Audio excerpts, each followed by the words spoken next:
Hello guys, आप सभी की प्रिपरेशन कैसे चल रही है? तो अभी हम लोग करेंगे exception to law of supply. ठीक है, तो सबसे पहले मैं एक्सप्लेन करती हूँ कि हम लोग क्या कर रहे हैं। तो हम लोग कर रहे हैं बीए इकोनॉमिक्स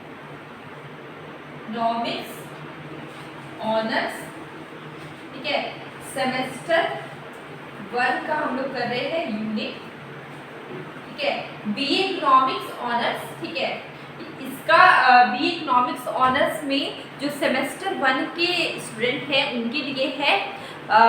उनका एक पेपर होता है CC1, एक होता है CC2। ठीक है, CC1 मतलब 4 कोर्स 1 में हम लोग यूनिट 2 कर रहे हैं, यूनिट 1 हम लोग कर चुके हैं और आपको यूनिट 1 भी इसी प्लेलिस्ट में आपको मिलेगा। स्टार्टिंग से आप वीडियो देखिए, सब कुछ सीरियल वाइज है, आपको सारे चैप्टर्स मिल जाएंगे। ठीक है, तो अभी हम लोग करें exception to law of supply. देखिए, exception to law of supply की बात करें तो various exception to law of supply. ठीक है, कौन कौन सा ऐसा सिचुएशन है जहाँ पे लॉ ऑफ सप्लाई फॉलो नहीं होता है। ठीक है, लॉ ऑफ सप्लाई क्या है ये हम लोग ने कल के वीडियो में कर लिया था और उसके अजम्पशंस किए थे। तो अभी हम लोग उसके एक्सेप्शंस करेंगे, कहाँ कहाँ किस किस सिचुएशन में लॉ ऑफ सप्लाई फॉलो नहीं होता है। ठीक है, देखिए सबसे पहला है फ्यूचर एक्सपेक्टेशन। फ्यूचर एक्सपेक्टेशन में लॉ ऑफ सप्लाई फॉलो नहीं होता है। जैसे कि देखिए यहाँ पे मैंने क्या लिखा है, if seller expect a fall in price, अगर उसको लगेगा कि फ्यूचर में, इन फ्यूचर, ठीक है, फ्यूचर में प्राइस गिरेगा, प्राइस घटेगा, then the law of supply may not hold. ठीक है, अगर सेलर को लगेगा, ठीक है, कि फ्यूचर में प्राइस गिरेगा, ठीक है, तो यहाँ पे लॉ ऑफ सप्लाई नहीं फॉलो होगा। मतलब प्राइस फॉल होगा तो सप्लाई भी फॉल होगा, लेकिन यहाँ पे नहीं होगा क्योंकि अगर फ्यूचर में एक्सपेक्ट कर लेता है सेलर की प्राइस गिरने वाला है, ठीक है, तो यहाँ पे लॉ ऑफ सप्लाई फॉलो नहीं होगा। इन दिस सिचुएशन जो seller willing to sell more even at a lower price. ठीक है, तो यहाँ पे क्या होगा, वो इच्छा रखेगा, विलिंग है कि वो सेल करे ज़्यादा से ज़्यादा लोअर प्राइस। ठीक है, देन इफ दे एक्सपेक्ट, इसका अगर हम लोग उल्टा देखें कि अगर प्राइस बढ़ने का संभावना अगर सेलर को लगे इन फ्यूचर में उसे लगे कि प्राइस बढ़ेगा, तो वो क्या करेगा, वुड रिड्यूस द सप्लाई, वो क्या करेगा, सप्लाई को कम कर देगा। उसको लगेगा फ्यूचर में प्राइस बढ़ेगा तो करेंट में वो क्या करेगा, सप्लाई को कम कर देगा। ठीक है, किसी पर्टिकुलर कमोडिटी का, इससे क्या होगा, सप्लाई द कमोडिटी लेटर, वो उसको सप्लाई बाद में करेगा हायर प्राइस में। तो यहाँ पे क्या हो रहा है, लॉ ऑफ सप्लाई फॉलो नहीं हो रहा है। तो फ्यूचर एक्सपेक्टेशन की बात करें, कोई सेलर सोचे कि फ्यूचर में प्राइस बढ़ने की संभावना है तो वो क्या करेगा, इस सिचुएशन में क्या होता है, या फिर फ्यूचर में प्राइस घटने की संभावना है, तो इस सिचुएशन में क्या होता है कि लॉ ऑफ सप्लाई फॉलो नहीं होता है। ठीक है, इसके बाद अगर बात करें एग्रीकल्चरल गुड्स। ठीक है, एग्रीकल्चर क्या होता है कि ये क्या होता है, सीजन पे और बहुत सारे फैक्टर्स, ऐसे फैक्टर्स हैं जो कि आपका जो कि जहाँ पे आपको लॉ ऑफ सप्लाई फॉलो नहीं होता है। तो एग्रीकल्चर की अगर हम बात करें, the law of supply does not apply to agricultural goods. Agricultural goods में लॉ ऑफ सप्लाई फॉलो नहीं होता है, अप्लाई नहीं होता है। As the production depends on climate, यहाँ पे जो प्रोडक्शन है वो क्लाइमेट पे डिपेंड करता है। ठीक है, मौसम पे डिपेंड करता है। जैसे कभी कभी सूखा पड़ जाता है, कभी कभी ज़्यादा बारिश हो जाती है, तो यहाँ पे प्रोडक्शन किस पे डिपेंड करता है, क्लाइमेट पे करता है। If due to unforeseen changes in weather, मौसम में कभी भी बदलाव हो सकता है।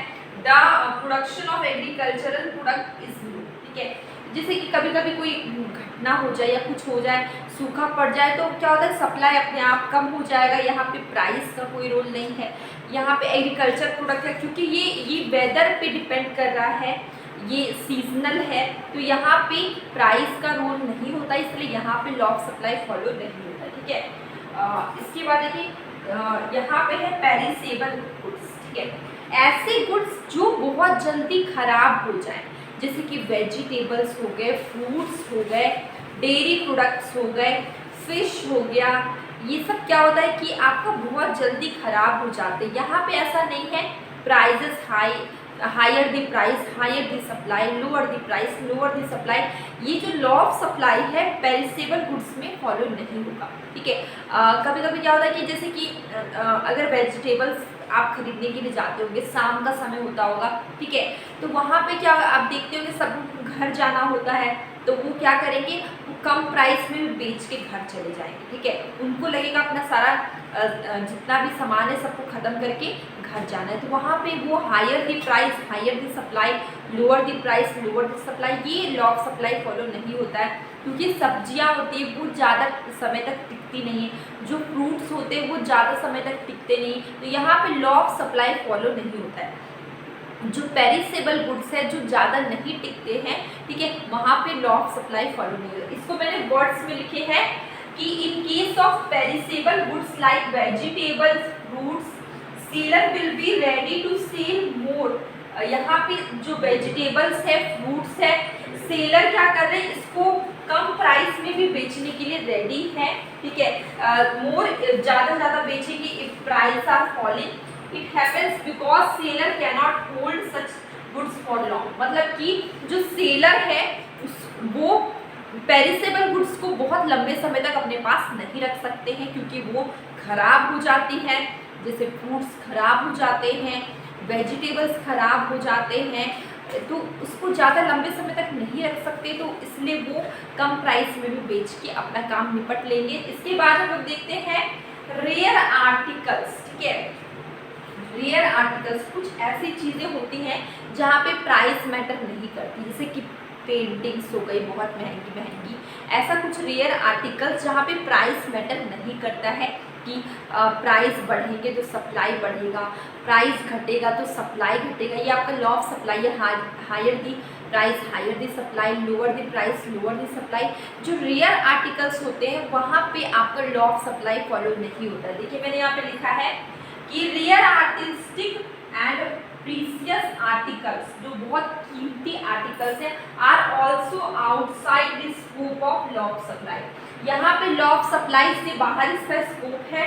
फॉर एग्जाम्पल मैंने दिया supply of rare articles like painting of Mona Lisa cannot be increase even इसका जब प्राइस बढ़ेगा तो भी इसका क्या होगा, सप्लाई नहीं बढ़ेगा, ठीक है। तो यहाँ पे क्या हो रहा है, painting of Mona Lisa cannot be increase even if their price are increase, ठीक है। तो यहाँ पे देखिए रेयर आर्टिकल्स में लॉ ऑफ सप्लाई फॉलो नहीं होता। इसके बाद है बैकवर्ड कंट्रीज, ठीक है, जो पिछड़े, जिसका जो इकोनॉमिकली बोल सकते हैं थोड़ा वीक है, ठीक है, ऐसे जो कंट्रीज होते हैं, तो in economically backward countries production and supply cannot be increase. वहाँ पे जो बैकवर्ड कंट्रीज है वहाँ पे प्रोडक्शन और सप्लाई नहीं बढ़ रहा है, तो क्या वहाँ पे higher the price higher the supply, lower the price lower the supply, ये फॉलो होगा? नहीं होगा, क्योंकि वो वहाँ पे वो स्ट्रॉन्ग कंट्री नहीं है, वो काफ़ी वीक है,